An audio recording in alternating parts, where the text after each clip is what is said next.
हम एक दिन में लगभग आधा किलो खाना खाते हैं और एक महीने में 15 किलो और एक साल में 180 किलो।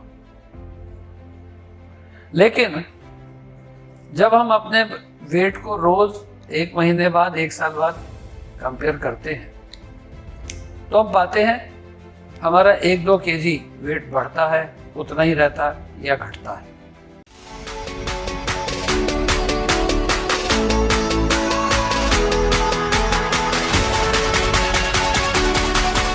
प्रिय देशवासियों, समाज सेवी संस्थाओं,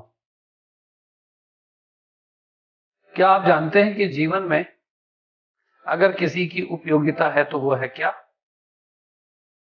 व्यायाम की। व्यायाम क्या है? वे व्यायाम के क्या विभिन्न रूप हो सकते हैं? सर्वोत्मुखी विकास कैसे हो सकता है? आज का जीवन और व्यायाम का क्या आपसी संबंध है? और आनंदमय जीवन बिताने के लिए व्यायाम क्यों आवश्यक है? साथियों, करते रहना, लगे रहना, बढ़ते रहना, निरंतर कार्यरत रहने से बड़ा कोई व्यायाम नहीं होता। आलसी, लापरवाह, सुस्त लोग जो केवल खाते हैं और सोते हैं, उनका जीवन अति कष्टमय होता है। व्यायाम का हमारे जीवन में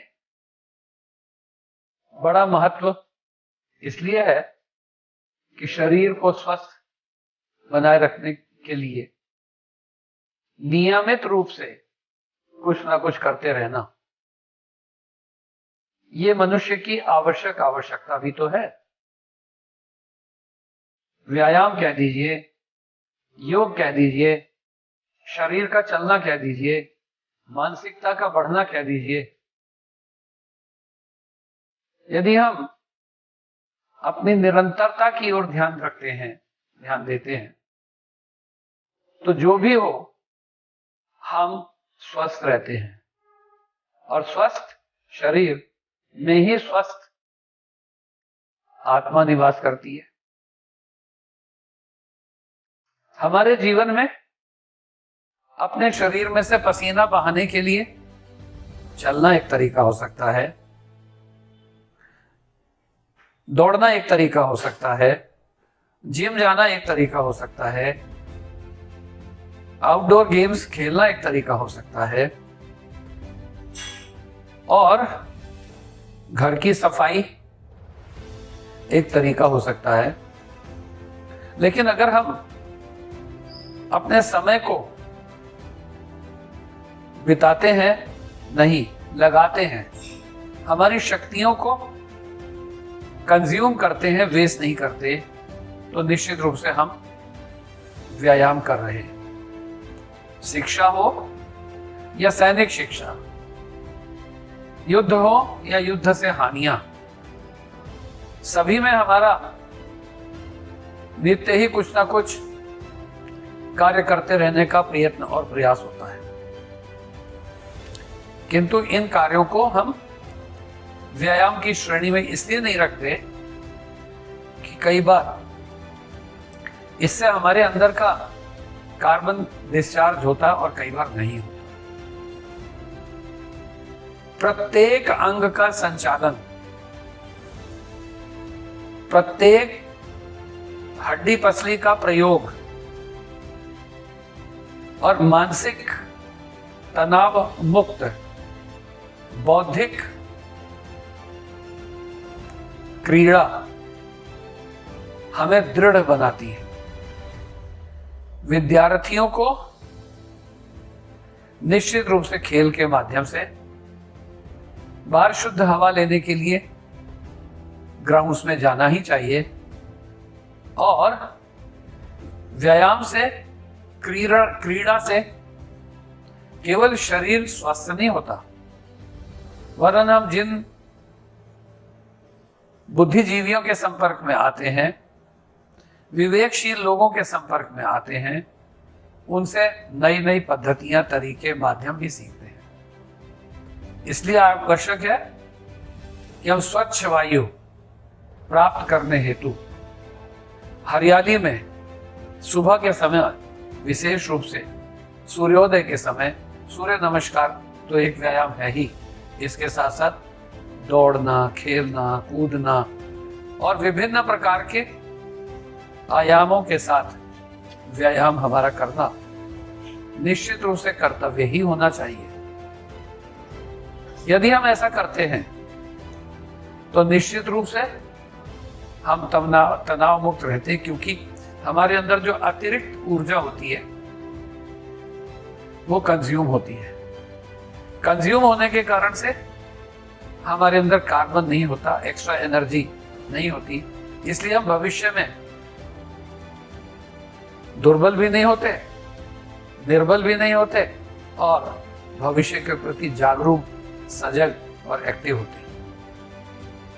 अर्थात जीवन को जीने के लिए जिस प्रकार से भोजन की आवश्यकता होती है, पानी की आवश्यकता होती है, उसी प्रकार से मानसिक एवं शारीरिक रूप से स्वस्थ रहने के लिए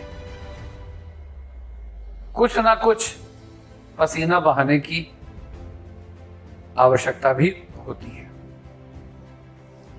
प्रायः हम लोग स्वास्थ्य को ठीक रखने के लिए कई प्रकार की मेडिसिन्स खाते हैं और बल प्राप्त करने के लिए हम कई प्रकार का अच्छा भोजन लेते हैं, लेकिन उसको शरीर में समाने के लिए हम परिश्रम नहीं करते, हमें परिश्रम का अभाव होता है। उदाहरणार्थ, हम एक दिन में लगभग आधा किलो खाना खाते हैं और एक महीने में 15 किलो और एक साल में 180 किलो। लेकिन जब हम अपने वेट को रोज एक महीने बाद, एक साल बाद कंपेयर करते हैं तो हम पाते हैं हमारा 1-2 केजी वेट बढ़ता है, उतना ही रहता है या घटता है। जैसे शरीर में से वेस्टेज समय के अनुसार कार्बन बन के अपने आप बाहर जाती रहती है, ठीक इसी प्रकार से बौद्धिक, मानसिक, आध्यात्मिक, शारीरिक व्यवस्थाओं को अनुशासित करके निरंतर करने से केवल शरीर में वजन का संतुलन नहीं रहता, वरन ऊर्जा भी बढ़ती है, शक्ति भी बढ़ती है, आत्मविश्वास भी जागृत होता है और नए संबंध भी स्थापित होते हैं। इसलिए देशवासियों, सामाजिक प्राणियों, घर में बिस्तर पे पड़े रहते हुए हर वक्त केवल और केवल व्हाट्सएप में, केवल और केवल सोशल साइट्स पर, केवल और केवल आंखों को तंग न करें, वरन अपने शरीर को हिलाएं, डुलाएं और अपने आप को सशक्त बनाएं। यही आवश्यकता व्यायाम की कही जा सकती है। धन्यवाद।